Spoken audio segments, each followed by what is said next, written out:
2 golds. So Used to Know or Stay Dangerous, Swimming.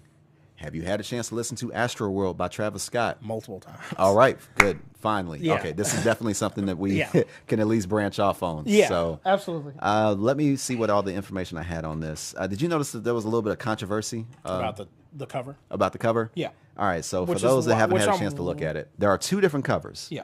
for it. One, it's made by, it was photographed by David LaChapelle, if I pronounced that correctly. And both covers feature an inflatable head of Travis Scott. Yep. Nigga's ugly. Yes, he is. He's a weird like a cat. Man. Oh, I say that with love. Yeah. He's a weird-looking Remember what's the name from Crucial? Oh, This nigga's ugly, dog. Yeah. He said that for everything. Oh, but anyway, so it was an inflatable head. The first one was showing in the daytime, kids playing around, like it's pretty much a theme park. Yeah. And like apparently Travis Scott's head is some little fun house. Yeah, it's like the intro, like the entrance to the thing. Yeah. And then for the I alternate love that cover. I love that cover. Which one? The one with the kid. Oh, okay. Yeah, I really like that cover.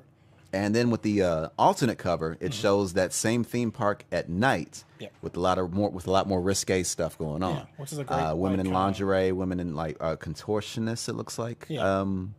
and it just looks not trashy, but yeah, No. I just said risque. It looks There we go. burlesque. Yeah, that's great. times. That's better. That's a better way to describe Yeah. it. And Which I like both of them. let me go ahead and get that controversy out the way. So apparently on August 1st, which was like 2 days before Yeah. the album came out, Yeah. transgender model by the name of Amanda Lepore, Mm-hmm. she had tweeted about trying to figure out, it's like, oh, it was great work. It was great working with David LaChapelle. Mm-hmm. I'm just wondering why I was left out on the final cut of the picture. Right.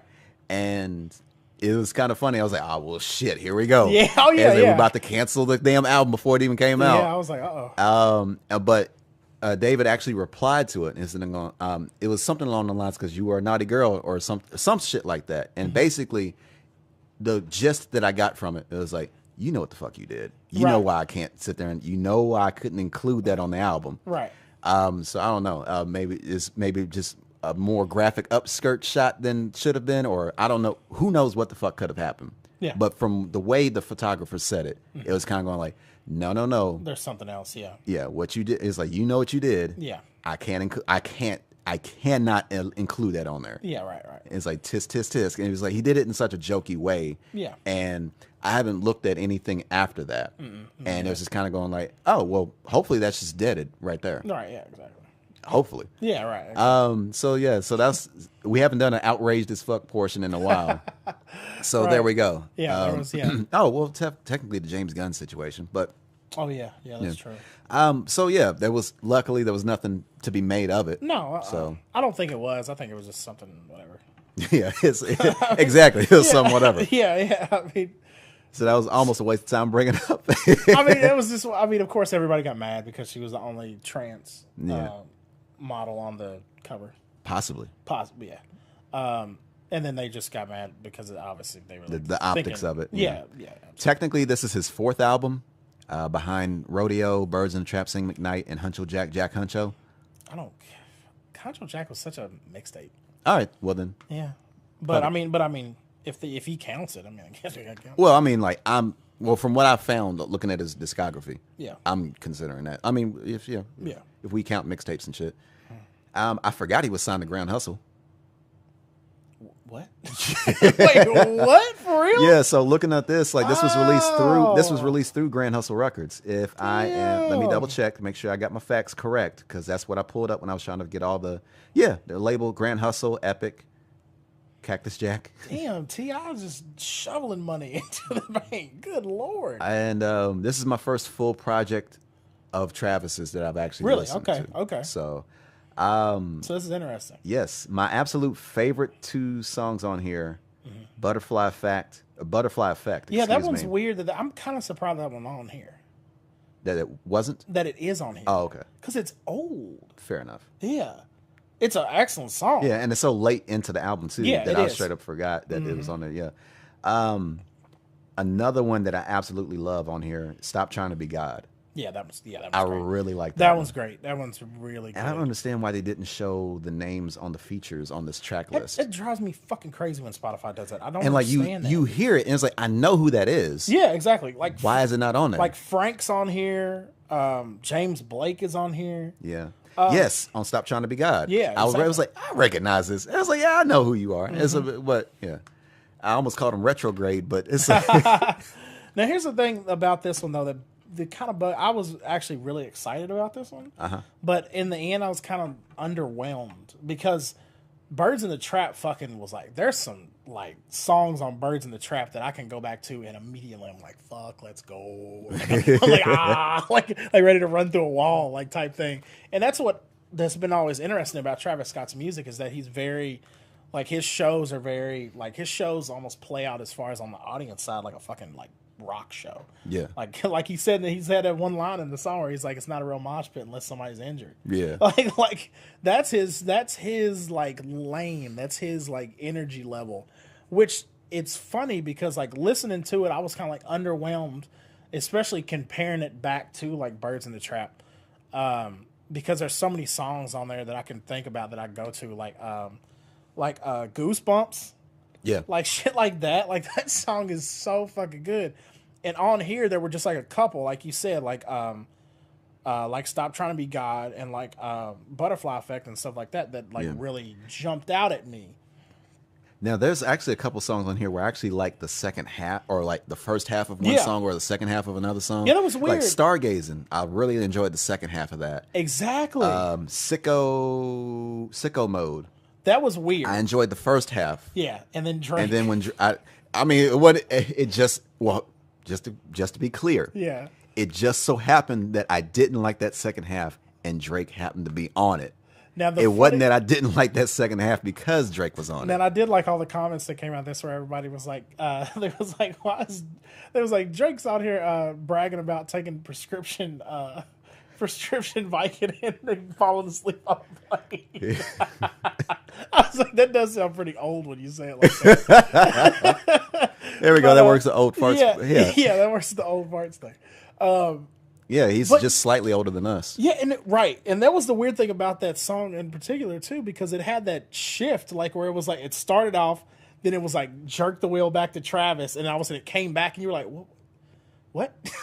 and then Stargazing, like that second part of Stargazing is like great. Yeah, the intro I was kind of like, what's going on? And then all of a sudden it got into that second half, and I was like, okay, like, and it's one of those things too. I was talking to a friend of mine at work, where I said this album would probably sound and translate completely differently in the live setting. Like, I feel like it would go fucking nuts in like that live setting, like his concert like setting.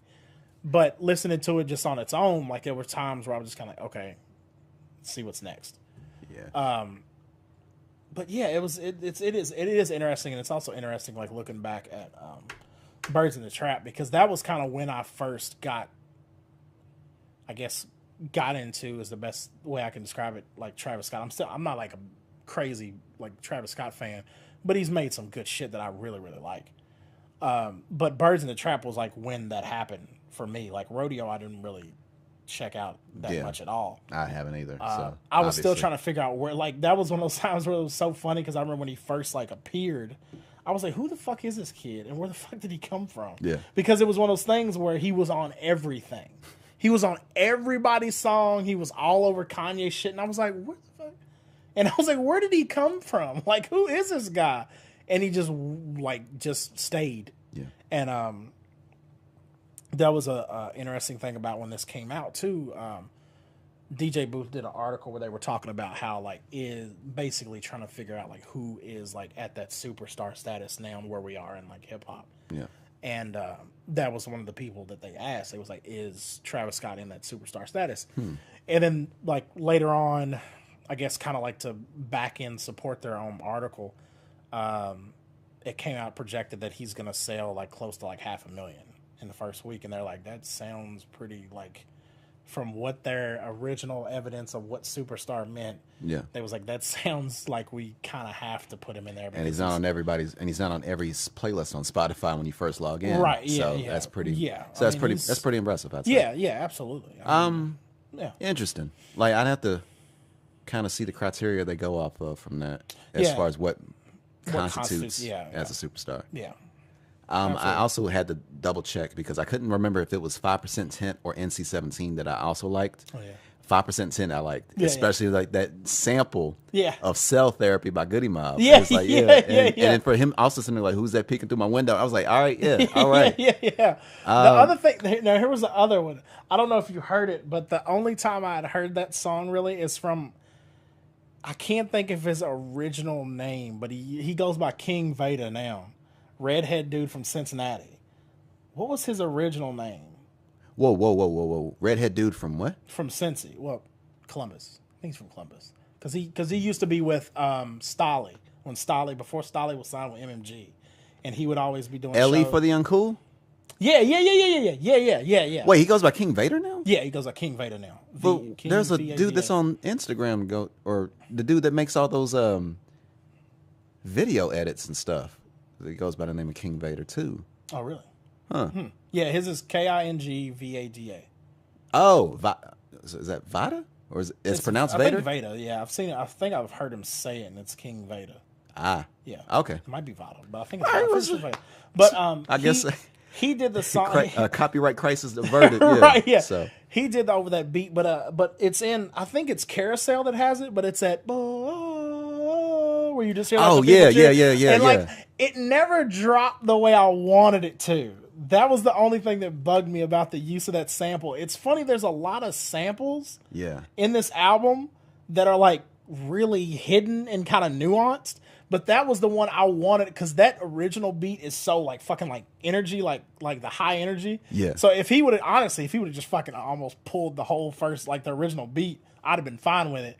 But it just kind of like creeps up where you just hear the people like, and then it kind of like it barely builds, but it never like the beat never doesn't like take fucking, over. Yeah, it doesn't. I wanted it to like fully take over because I could see him killing that. Like, and that would translate perfectly into Travis Scott. Coming back to that, I think I like Carousel. I'm trying to because I forgot that was the one with Frank Ocean. Yeah. No Bystanders. I'm listening to this now. Okay. Yeah, I forgot about that. It's like he's like fuck the club up.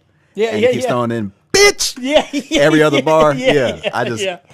I really like that one. Yeah, so it's funny. It's like coming back to this. It's like, oh yeah, I like that one. Oh yeah, I like that one. Because the first time I listened to it was at work, and I was at my desk, and it just kind of everything almost kind of felt uniform. Okay, melded together. Yeah, it almost kind of felt like one. Yeah, it almost felt like one large song. And I didn't get a chance to actually catch all the different little nuances and different things about it until I was in a car, which makes fucking sense. Yeah. Because that's kind of the type of venue that you need to hear it for. The venue. But anyway. Okay. That's kind of the medium or the lane. I just found his old mixtape, and I just got super excited. Because this is the mixtape I used to have on my old iPod that I lost when it got stolen. It was The Measure. Yeah. For Ellie for the Uncool, not Travis Scott. Yeah, not Travis Scott, sorry. For this guy from Columbus, from right up the road. That mixtape was excellent, kind of going off beat, but the song, I was trying to find what the song was. I think it might be Run Me to the Mall, I think might be what it's called. With that part, I don't think it's Run Me to the Mall. No, I remember Run Me to the Mall. Foolish? We will have to come back Yeah, we're going to that. have to listen to this. Yeah, we'll have to listen to this. Because there's an excellent, oh my gosh, I can't think of her name. Oh my God. Amy Winehouse sample on this. Oh. Yeah, the City song. Okay. The City song. It's starting to come back to me. Yeah. That's great. But I was going to show you that too. It's I was hoping it had it. It doesn't have it on the fucking, because Dat Piff still has his mixtape, which is fucking bad shit. See, you can see. So it's King Veda / if you type in Ellie for the VADA. it's capitalized. Okay. Yep. But anyways, so way inside baseball. But yeah. Overall rating for Astroworld. Oh man, this is difficult. I think This one's hard. Yeah. I am going to go ahead and give it a. I'm currently going to give it a silver. That's what I'm thinking. 17 tracks. Yeah, it's a lot. There's still but like I got a handful of songs I like on there. Absolutely. And like it's funny like how I was in there just getting excited. Then it was like, oh yeah, that's that one. Yeah. Oh yeah, it's that one. But I'm excited because those stood out the most. Absolutely. And it's not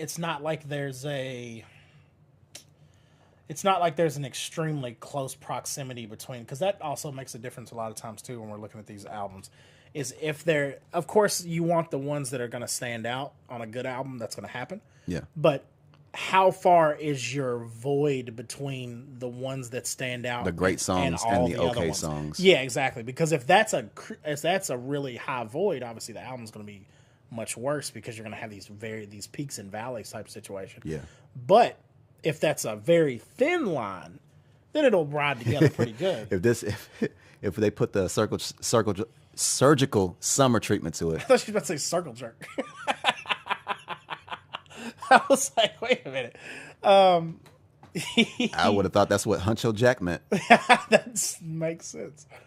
That's funny. But no, if they did the surgical summer approach and made 7 tracks on here, yeah, I could definitely see the 7 I would want on there. It'd be good. You'd be solid. But like as far as like 17 tracks, maybe knock off 5. Yeah, and be fine. It'd be fine. And probably 12, maybe get a higher rating, but 10 to 13. Pretty much that's the formula for everything. Netflix seasons 10 fucking albums 10 to 13. If you do 7, they got to be fucking on point. Like that's funny. Yeah, it's I would definitely. I think I'm right there with you. Silver, like a very like top level silver. Top shelf silver. Yeah, top shelf silver. Don't give me that dirty silver in the bottom drawer. Give me the top shelf. But it's just give me that shit you kill vampires with. Right? Yeah. I mean werewolves. Werewolves. That's right. Yeah. I was watching Blade too much. I was expecting to like it more. I was expecting this to be like much like farther up, but it just wasn't.